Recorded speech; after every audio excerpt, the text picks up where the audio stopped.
Good afternoon, everyone. My name is Sam Waters. I am a counselor in the immediate office of the Secretary at the Department of Health and Human Services. I am pleased to welcome you on this incredibly exciting day as HHS and the Department of Education highlight the progress of months of hard work by our nation's leading medical organizations. I'm joined on stage by my colleague, Dr. Travis Smith, a senior advisor at the department. Together, he and I were tasked by Secretary Kennedy to do what at the time seemed impossible: fundamentally change the way physicians are taught to focus more heavily on nutrition. While I will let Secretary Kennedy and Undersecretary Kent discuss the changes in more detail, I think it's important to set the table of where we started versus where we have come. 11 months ago, HHS convened a roundtable with many of the leaders in the room today. We asked a simple question: what will it take to substantially increase the amount of nutrition education medical students receive? The Secretary threw out a number: 40 hours of nutrition across 4 years of medical school, starting this fall. As you can imagine, there was a lot of shifting around in chairs. No one was entirely sure what to say. But ultimately, the overwhelming response we heard was that change of this magnitude would require the medical schools to lead. So Secretary Kennedy sent us on a mission to meet with as many medical schools as we could, to build consensus, and to start to gather commitments. We held more than 100 meetings. We engaged with deans directly. We met with experts in the field who have been advocating for these change for decades. World-renowned medical leaders whose publications set the foundation of our framework. We listened, we encouraged, and at the end of the day, and I cannot stress this enough, we let the medical schools lead. We let the science lead. What emerged was a national movement: 54 medical schools in March agreeing to either 40 hours of nutrition education or a 40-hour competency equivalent starting this fall.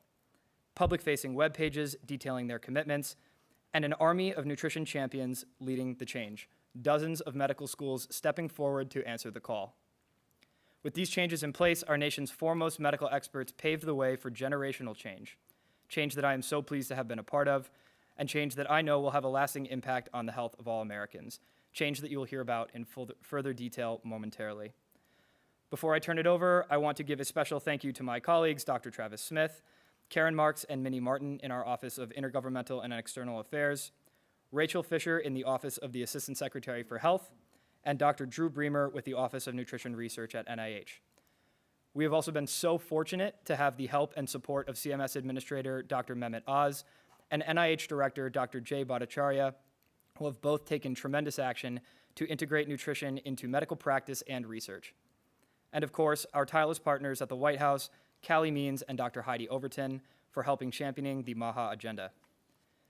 I also want to thank our partners at the Department of Education, Secretary Linda McMahon, Undersecretary Nicholas Kent, Assistant Secretary David Barker, and Deputy Assistant Secretary Jeff Andrade. And finally, I want to thank President Trump and Secretary Kennedy for creating this unique opportunity for change. Through our mandate to make America healthy again, we are achieving historic reforms that will have a lasting impact on improving the health of our nation. And with that, ladies and gentlemen, please join me in welcoming Secretary Robert F. Kennedy, Jr.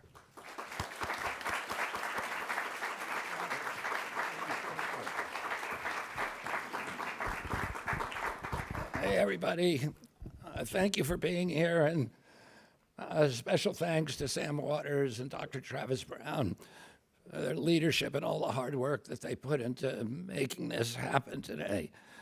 They put nutrition at the forefront of medical education, and it's all part of our effort to put good food at the center of the American plate. I also want to thank Congressman Aaron Bean, who's here, for his leadership on this issue and many, many other MAHA issues. Congressman Bean told me that he's changed his diet as a result of his involvement in MAHA, and that he actually cut himself. He showed me his finger making a salad for his lunch. So even real food can be dangerous.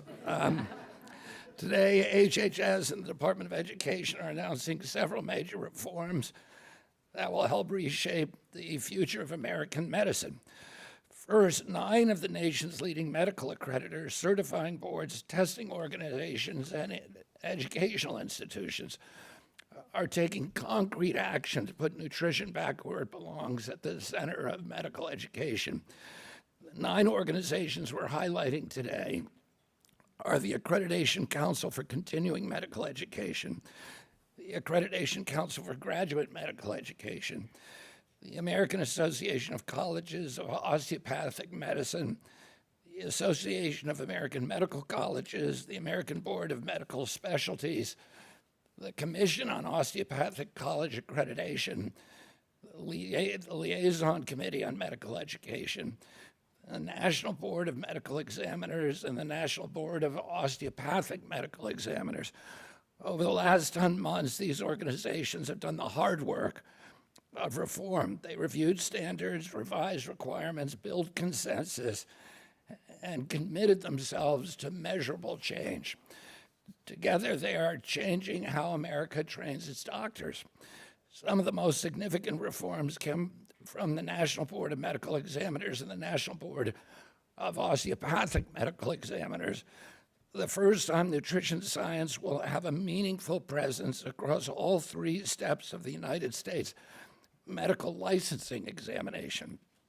Approximately 15% of content across the examination sequence will assess nutrition and the clinical application using evidence-based standards.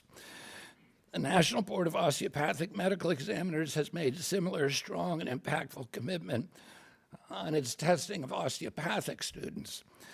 That means nutrition will no longer sit at the margins of medical education. It will shape what students learn, what physicians master, what licensing boards assess, and ultimately how patients receive care. Education drives practice, practice drives outcomes, and outcomes determine the health of a nation. That's why today's commitments represent one of the most important course corrections in modern American medicine. Our next big announcement is of equal importance. 19 additional medical schools have signed the Trump administration's nutrition education pledge, committing to provide at least 40 hours of nutrition education or an equivalent for every future physician they train starting this autumn. With these commitments, 73 medical schools across the country have now joined the pledge. That's not a symbolic achievement, it is a structural change. The first 54 schools joined after months of engagement and planning by Dr. Travis Smith and Sam Waters and others. The 19 schools joining us today came forward on their own. They saw the urgency of the nation's disease burden, they saw the leadership of their peers, and they chose to act. I commend them for their leadership, but we're not stopping there. To accelerate this work, HHS just launched a $2.1 million NIH challenge to identify, reward, and to scale the most effective approaches for integrating nutrition into medical and nursing school education. Whether these solutions come through courses or workshops, teaching kitchens, coaching programs, seminar series, or entirely new models, we will find them, we'll support them, and we'll share them with everyone else. NIH will also make winning curricula publicly available so that institutions across the country can adopt what works. This is the first phase of a $5 million initiative led by Director of NIH, Jay Bhattacharya, and the Director of Office Nutrition, of the Office of Nutrition Research, Dr. Drew Bremer. To understand why these announcements matter, consider the scale of the problem we face. Today, 90% of healthcare spending goes toward treating chronic disease. We calculated recently that if you include the VA and the Pentagon and the Social Security Office and my agency, we spend today about 48 cents out of every federal dollar that Americans pay in taxes now goes to healthcare, and 90% of that goes to chronic disease, most of which are linked to our food. More than 70% of American adults are overweight or obese. 1/3 of teenagers have diabetes or prediabetes, 38%. And this is not only a public health challenge, it's a national security issue. About 77% of American children can now no longer qualify for military service. And that's something that should get everybody's attention. And these numbers make one thing clear: we cannot solve the chronic disease burden without addressing nutrition. And that's why the commitment announced today are so important. Together, these three announcements send a clear message. Nutrition is returning to the center of the American medicine. That should not be a revolutionary idea. Yet the lack of nutrition training in medical schools is a decade-old problem, first identified by the American Medical Association in the 1960s when my uncle was president. Successive administrations have recognized and acknowledged that problem. The Trump administration finally did something about it. President Trump directed us to change course. Under his Make America Healthy Again agenda, we're putting nutrition education at the forefront of medicine and prevention at the forefront of healthcare. We're training future physicians to address the root causes of diseases, not simply manage their consequences. And we're building a medical system that gives doctors better tools, patients better information, and families a better chance to live long and healthy lives. I want to thank the leaders of the 9 accrediting, certifying, testing, and educational organizations representing here today. They chose action over complacency and reform over inertia. I also want to thank the 73 medical schools that have joined the Nutrition Education Pledge. By strengthening nutrition education for the next generation of physicians, you are helping to improve the healthcare of future generations. I want to make clear that all of these organizations came forward voluntarily. There was no coercion or pressure from my agency. We acted as a catalyst here. We did something that everybody already wanted to do. And I want to say just something additional about that. There are many people in this audience and many of the people who signed on to the pledge, both the accreditors, the testers, and the medical schools, that disagree with the Trump administration on many, many policies and disagree with me personally on many policies. And so I especially want to commend them for coming forward and say a word about how important that is. I grew up at a time of extreme polarization in our country during the 1960s. And in some ways, the polarization and violence exhausted itself with the assassinations of my uncle and then my father. But it's resurged today, and it is resurged in a way that humanity has never encountered before because it's driven by algorithms that pour concrete on our divisions, that push us farther and farther apart. And nobody really knows or understands how this can end. But clearly what we need to do is we need to start learning to talk to each other again, even with people with whom we disagree. And we need to be able to come together on issues on which we can find common ground. We can disagree with other people on 90% of the issues. But if there's a place that we can agree, we have an obligation to come forward and do that. I had an example when I was a kid of the way that works. My uncle Ted Kennedy, who was one of the farthest left members of the United States Senate, would come home on weekends with people like Orrin Hatch, like every weekend. People who disagreed with him on every issue, but nevertheless they were friends, and they enjoyed each other's company. And they took time to spend with each other so that they could find common ground on issues. And as a result of my uncle's friendships with all these people who disagreed with him, he now has more legislation under his name and more bills passed that he initiated than any other senator in the United States history. And it was because he was able to reach out, and all of us need to start doing that again today.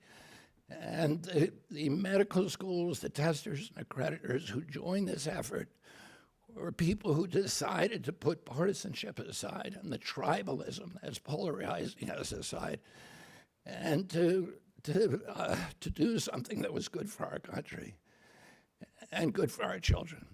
There are no such thing as Republican children or Democratic children. All of us want healthy kids, and this is a first critical step to making sure that the next generation of children are going to be much healthier than previous ones.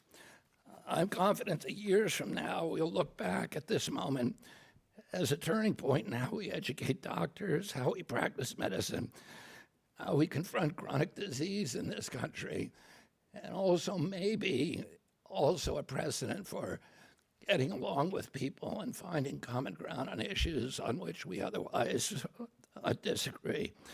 I look forward to hearing remarks from the CMS director, my partner and friend, Mehmet Oz, about the work his team has done to advance nutrition and medicine. Unfortunately, Secretary McMahon was not able to join us today, but I'm pleased to introduce Nicholas Kent, Undersecretary of Education and Acting Deputy Secretary of Education. Nicholas, good to see you. The podium is yours.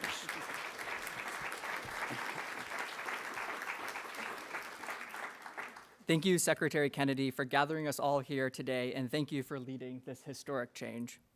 Good afternoon, everyone. It is an honor to join you all as we celebrate another major commitment to common sense reforms that will reshape American medical training for generations to come, benefiting not only students who train to be healthcare professionals, but the scores of patients that they will serve throughout their careers. Now, as someone who started off their career at an accrediting agency that focused on allied health education, I find today's event to be particularly meaningful. Quality nutrition is the foundation of a healthy life, and that's why the Trump administration has placed nutrition and prevention front and center in how we train tomorrow's healthcare leaders. Since our last gathering in March, it is a privilege to recognize an additional 19 medical schools stepping up to strengthen nutrition education. Because to make America great again, we first must make it healthy. As you are all aware, diet-related chronic diseases contribute to roughly 1 million deaths each year and impose enormous economic and emotional costs. And a staggering 14.7 million school-age children suffer from obesity. However, our efforts are ensuring that nutrition education will no longer be overlooked as an essential pillar of public health. On average, medical schools have only required about 2 hours of nutrition education to earn a diploma. 2 hours out of years of specialized training, despite strong and growing evidence demonstrating that nutrition education is a powerful tool for preventing disease. Even more striking, a recent study found that 75% of US medical schools have no required clinical nutrition coursework. This isn't a minor training issue. It's an institutional barrier to better health outcomes, and we have got the power to fix it here today. Thankfully, President Trump's MAHA mission has taken hold across our great nation. Secretary Kennedy and Secretary McMahon have jointly urged medical education associations to study the best ways to elevate and incorporate nutrition in their programs. In March, we announced that dozens of institutions and numerous accreditors pledged their commitment to make comprehensive nutrition education a graduation requirement. Today, we build on that announcement by sharing that an additional 19 schools have recognized this growing need and joined the movement to incorporate a full 40 hours or competency equivalent of education starting this fall. At the Department of Education, we respect the independence of medical schools and accrediting bodies, but we will never mandate curriculum. But what we can do and what we will spotlight are promising evidence-based models, promoting best practices, convening leaders who are improving health outcomes, and celebrating institution-driven curricular reforms that are reforming medical education. While these commitments are groundbreaking, they are also rooted in common sense. From adding required nutrition hours to integrating competencies across all 4 years and revising assessments, these actions promise real progress toward our shared goal of a healthier America. I want to thank each school for your leadership studying this issue, implementing these changes, and making a firm commitment to restore the health of our nation. I appreciate everyone involved, from faculty to policymakers, for your work as we make America healthy again. Your dedication to evidence-based nutrition education and strong partnerships will deliver a healthier future for every American. And now it is my distinct honor to introduce Dr. Oz, Administrator of the Centers for Medicare and Medicaid Services, to share more about the Department of Health and Human Services efforts. Thank you.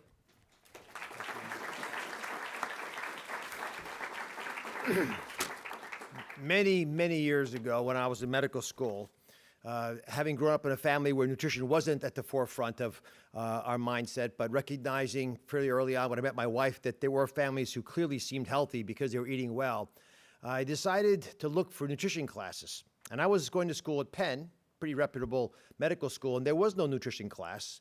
In fact, we define nutrition class as studies of beriberi and kwashiorkor, uncommon diseases you really only find in areas that have tragic poverty and oftentimes in other continents.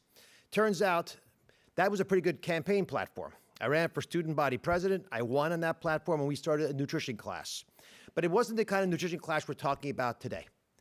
And I want to walk folks through where we are, both at CMS, but also with Secretary Kennedy's leadership, where this Sentinel Day allows us to go, a vision we might not have had before, and then hopefully get some insights from some of the testers, the regulators, the accreditors, and of course the medical schools themselves.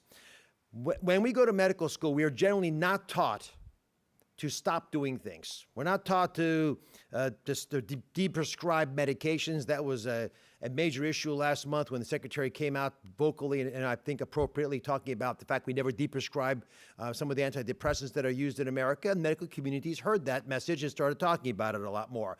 We don't talk about taking drugs down the same way we don't talk about nutrition because it's part of prevention. It's not part of the culture. And this is an important issue. If we don't learn these things in medical school, they cannot be important. Because everything we learn that's important about the health, we're going to learn in medical school. So the arrogance that's associated with not learning about nutrition in medical school contaminates the entire medical space. It's something that the Secretary appropriately wants to stop. The President noticed it, and this initiative is allowing us to address a great wrong that's been tolerated for decades. So here's the challenge. How do we make it easier to be healthy in America? Fundamentally, that is the Baja movement. And as Secretary pointed out, with chronic disease driving most of the expenses coming from my part of the agency, it's Medicare and Medicaid, it's incumbent upon us to make the next generation of clinicians aware and activated when it comes to these issues, to give a framework for how to prevent disease by allowing things like nutrition to prosper. I do not think it's a coincidence that it is generally not taught in our schools. It's not an area where clinicians think they'll make much money. It's not an area they put their pride in. I do think it's a remarkably fertile area for academicians to start pursuing careers, but we have got to get it taught in medical school to instigate this process, to get people excited about the possibility. So at CMS, here's what we're doing. As the medical schools join the commitment, with accreditors and assessors and standards organizations all engaged, we have a great opportunity to create a competency around nutrition. So let me give you two concrete examples. The Rural Health Transformation Fund, which was the single most ambitious plan to help Americans living in rural parts of the country. It's 60 million of us, with a life expectancy dramatically lower than the urban parts of the country. We gave those $50 billion out with several little opportunities for states to prove themselves, including, it turns out, the opportunity to prove that they care about nutrition by including nutrition criteria in their CME testing in their states. 24 states agreed and took us up on this challenge, and they got more money, significantly more, because they're willing to teach within the CME process about nutrition. We've had medical schools started with this rural transformation funding money that are proposed. We've got whole different ways of talking about nutrition in states that historically have not been thinking a lot about nutrition, or at least it would seem so. But when their governors got wind of this opportunity to make a difference for their people, they took advantage of it. Second biggest area of focus is the hospital food themselves. Now, it is a pejorative, I think many of you would agree, to talk about the food. If you go to a friend's house and say, that tastes like hospital food. Right? It's not a step up generally from what you might have expected at a fast food restaurant. And it turns out that there are opportunities for hospitals to experiment and to improve in the quality of food. One great example by my friend and Secretary Kennedy's friend, Jeff Zakarian, a world-class chef who revitalized the Tampa General food supply and was able to deliver bespoke, high-quality, real whole meals, food coming out of the ground that it looks like when you pick it as when you consume it. And he's able to do that without costing the hospital significantly more money. Was less than 5% increase in budget. Why? Because it turns out about a quarter of the traditional hospital food gets thrown away because nobody would eat it. When I was training as a resident, I was advised by the chief resident not to eat the hospital food, lest I get sick. And he wasn't kidding. And so most of us learn not to eat the food the patients eat because we won't do well with that food, especially over a long period of time. So how do we actually fix this, and how do we get to the right spot? The Secretary's pushed for pledges from hospitals all over the country. We traveled down to the Jack Nicklaus Children's Hospital in Miami to kick this process off. We've had many hospitals now, including the major organizations, embrace the idea of using the right side up food triangle, food pyramid, that we created with the Department of Agriculture in order to make sure the food that's being served in the hospitals is appropriate. And again, without a meaningful cost difference, surrounding error, frankly, compared to overall hospital expenses, it's a wise move. CMS will push these agendas and many more. Let me leave you with a quick number. $800 billion we spend roughly nationwide on prescription medications.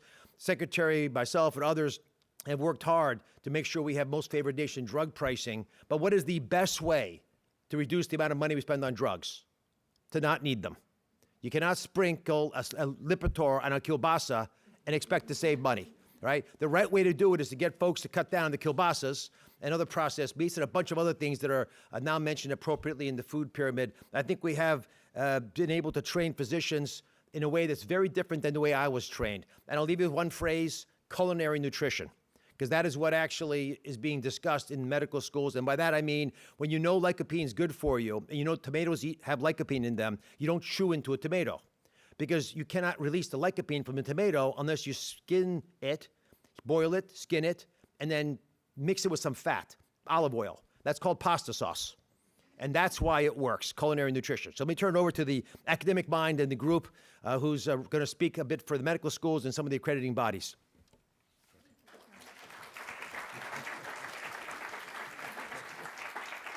Thank you for allowing me to join you today. I'm Dr. Jessica Snowden. I am a pediatrician and the Vice Chancellor for Research at University of Tennessee Health Sciences.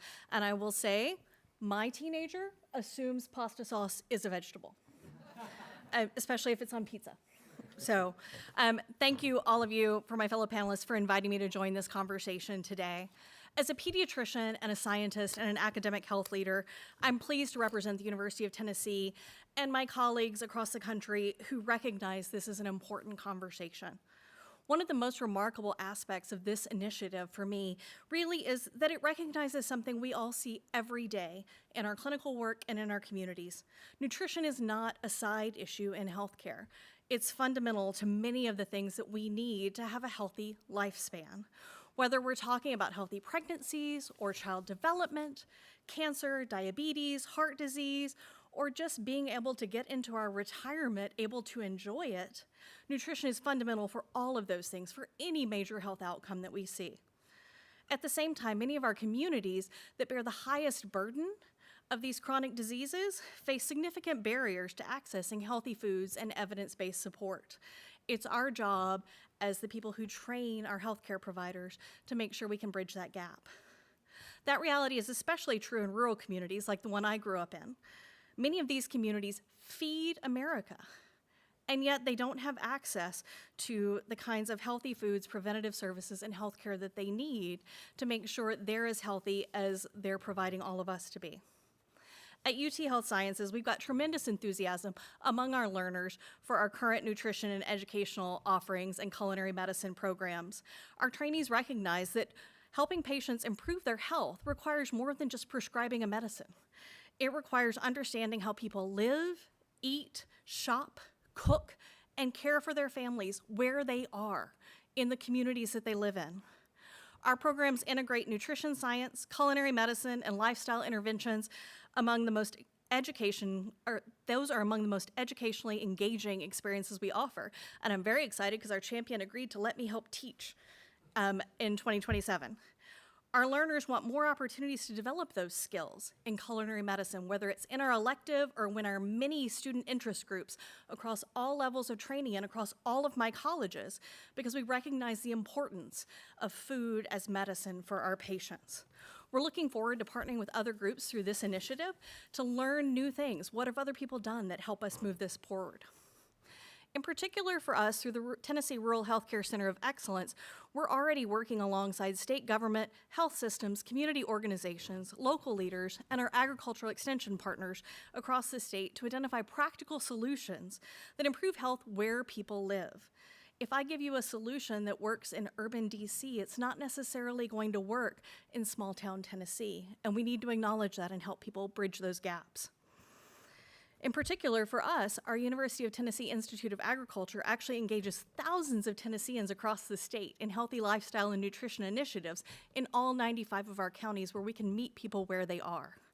These partnerships are essential because lasting improvements in nutrition and health can't be achieved by any one group alone. It requires all of us to collaborate across education, across government, across agriculture, public health, and community organizations if we want to make a significant change. One of the things that is most exciting for me about this particular initiative is it's the opportunity to connect scientific evidence and nutrition education with real-world implementation. As universities, we help generate the evidence that informs what's going to move forward. We train the workforce. We evaluate outcomes to help you figure out what works and what doesn't work. And importantly, we can help you figure out how to scale things so that they are implementable in a variety of communities. Our community partners are equally important because they're the ones who help us guide these solutions to be practical, trusted, and responsive to local needs. As someone who grew up in the Deep South, if I were to come in with a Mediterranean diet today, I would get laughed out of my grandmother's house. We need to find a way to help bridge those gaps and ease people towards where they need to be. As a pediatrician, I'm particularly encouraged by the emphasis that any work on nutrition has on prevention. Many of the chronic diseases that challenge our communities begin decades before they're diagnosed. Investing in children and their families in any way, but in particularly in helping them adapt healthy nutrition and lifestyle initiatives will pay off for generations to come. I look forward to all I'm going to learn from our colleagues that have taken on this initiative and really look forward to taking action to put evidence into the implementation and help our communities be healthier. Thank you so much for having me.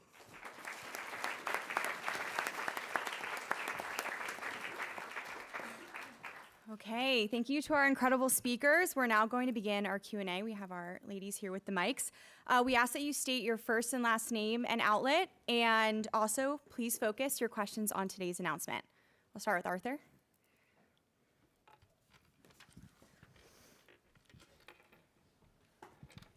Thank you, Secretary Kennedy and Undersecretary Kent. You both talked about federal funding for the medical schools. What happens if they don't meet these 40-hour requirements?